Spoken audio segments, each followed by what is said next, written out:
Bismillahirrahmanirrahim. Assalamualaikum warahmatullahi wabarakatuh. Alhamdulillahilladzi arsala rasulahu bil huda wa dinil haqq liyudhhirahu 'alad din kullihi wa kafa billahi shahida.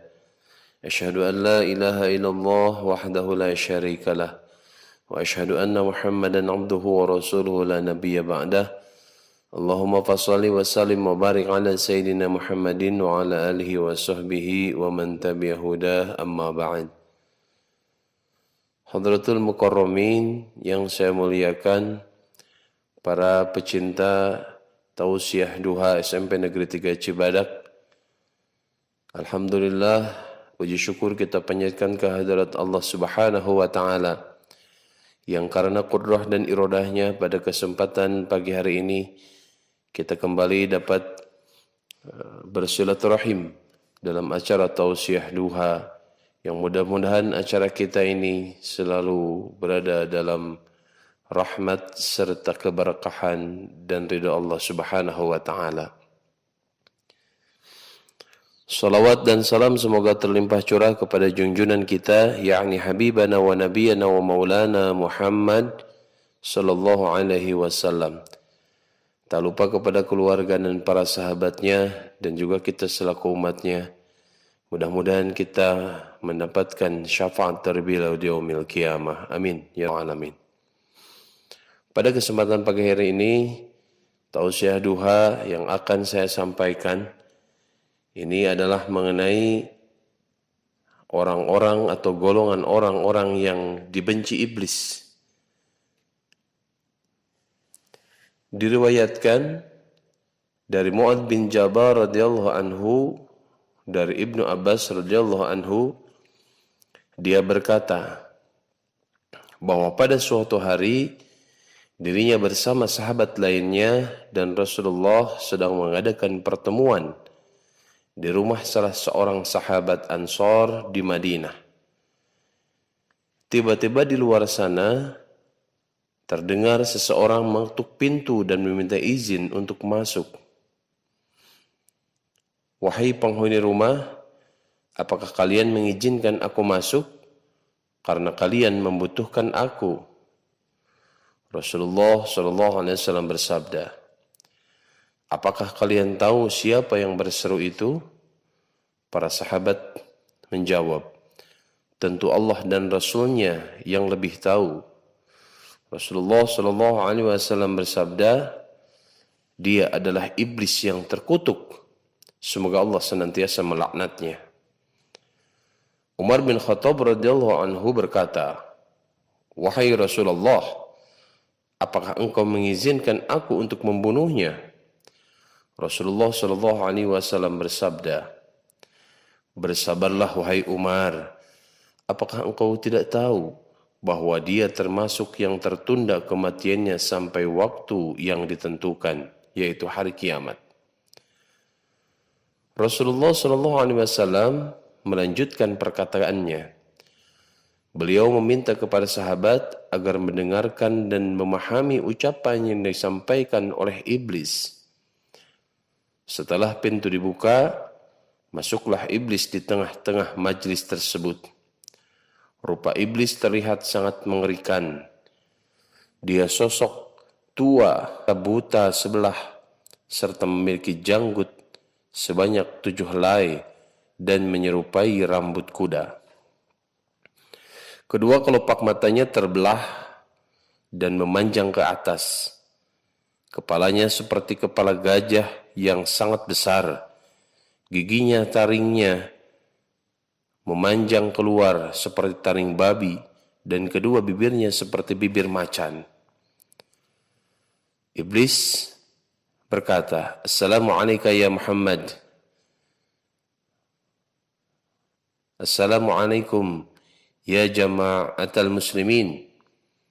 Kata iblis. Rasulullah SAW menjawab, Assalamualillah ya la na'inin. Keselamatan hanya milik Allah Subhanahu wa Ta'ala, wahai makhluk berlaknat. Aku mengetahui engkau punya keperluan terhadap kami. Apa keperluanmu itu, wahai iblis? Iblis menjawab, "Wahai Muhammad, aku datang ke sini bukan atas kemauanku, namun terpaksa aku datang." "Siapa yang memaksamu?" kata Rasulullah.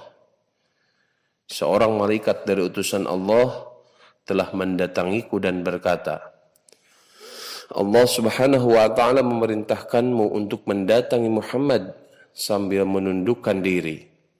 Beritahu Muhammad tentang caramu dalam menggoda manusia. Jawablah dengan jujur semua pertanyaan dari Muhammad. Demi kebesaran Allah, andai kau berdosa satu kali saja, maka Allah akan jadikan dirimu debu yang ditiup angin. Oleh karena itu, aku sekarang mendatangimu. Tanyalah apa yang hendak kau tanyakan. Jika aku berdusta, aku akan dicaci oleh setiap musuhku. Tidak ada sesuatu pun yang paling besar menimpaku daripada cacian musuh." Rasulullah SAW lalu bertanya kepada iblis, "Kalau kau benar jujur, siapakah manusia yang paling kau benci?" Iblis segar menjawab, Kamu, dan orang sepertimu adalah makhluk Allah yang paling aku benci." "Siapa selanjutnya?" "Pemuda yang bertakwa memberikan dirinya mengabdi kepada Allah subhanahu wa ta'ala." "Lalu siapa lagi?" kata Rasulullah. Orang alim dan wara atau loyal dalam pelaksanaan keilmuannya." "Lalu siapa lagi?" "Orang yang selalu bersuci, selalu memiliki wudu." "Lalu siapa lagi?" "Seorang fakir yang sabar dan tak pernah mengeluh kesulitannya kepada orang lain." "Apa tanda kebesarannya?" "Wahai Muhammad, jika ia tidak mengeluhkan kesulitannya kepada orang lain selama 3 hari, Allah akan memberi pahala orang-orang yang sabar." "Selanjutnya apa?" "Orang kaya yang bersyukur." "Apa tanda kesyukurannya?" Kata iblis, ia mengambil kekayaannya dari tempatnya dan mengeluarkannya juga dari tempatnya. "Orang seperti apakah Abu Bakar menurutmu, hai iblis?" "Ia tidak pernah menurutiku di masa jahiliyah, apalagi dalam Islam." Kemudian Umar bin Khattab, "Demi Allah, setiap berjumpa dengannya, aku pasti kabur." Kemudian sosok Utsman bin Affan, kata Rasulullah, "Aku malu kepada orang yang malaikat pun malu kepadanya," kata iblis. Lalu Ali bin Abi Thalib, "Aku berharap darinya agar kepalaku selamat dan berharap ia melepaskanku dan aku melepaskannya. Tetapi ia tak akan mau melakukan itu." "Lalu apa yang kau rasakan jika melihat seseorang dari umatku yang hendak sholat?" "Aku merasa panas, dingin, dan gemetar." "Kenapa?" kata Rasulullah. Iblis menjawab, "Sebab setiap seorang hamba bersujud 1 kali kepada Allah, Allah mengangkatnya 1 derajat. Jika seorang umatku berpuasa, bagaimana iblis? Tubuhku terasa terikat hingga ia berbuka. Jika ia berhaji, kata iblis, aku seperti orang gila. Kemudian jika ia membawa Quran, kata Rasulullah, aku merasa meleleh laksana timah di atas api, kata iblis. Kemudian jika umatku bersedekah, itu sama saja orang tersebut membelah tubuhku dengan gergaji. Kata Rasulullah, mengapa bisa begitu?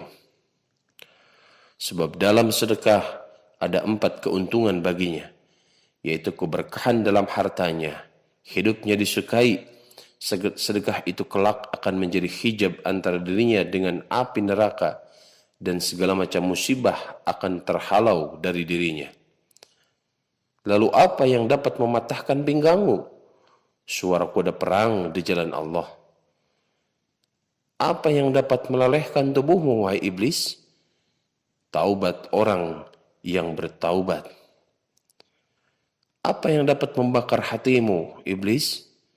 Kata iblis, istighfar di waktu siang dan malam. Apa yang dapat mencoreng wajahmu? Sedekah yang diam-diam. Apa yang dapat menusuk matamu? Salat fajar. Apa yang dapat memukul kepalamu? Salat berjamaah. Apa yang paling mengganggumu, wahai iblis? Yaitu majlis para ulama. Bagaimanakah cara makanmu, wahai iblis? Kata Rasulullah, yaitu dengan tangan kiri dan jariku. Di manakah kau menaungi anak-anakmu di musim panas? Di bawah kuku manusia. Nabi lalu bertanya, siapa temanmu, wahai iblis? Pemakan riba. Siapa sahabatmu? Pezina. Siapa teman tidurmu? Pemabuk. Siapa tamumu? Pencuri. Siapa utusanmu? Tukang sihir. Apa yang membuatmu gembira? Bersumpah dengan cerai.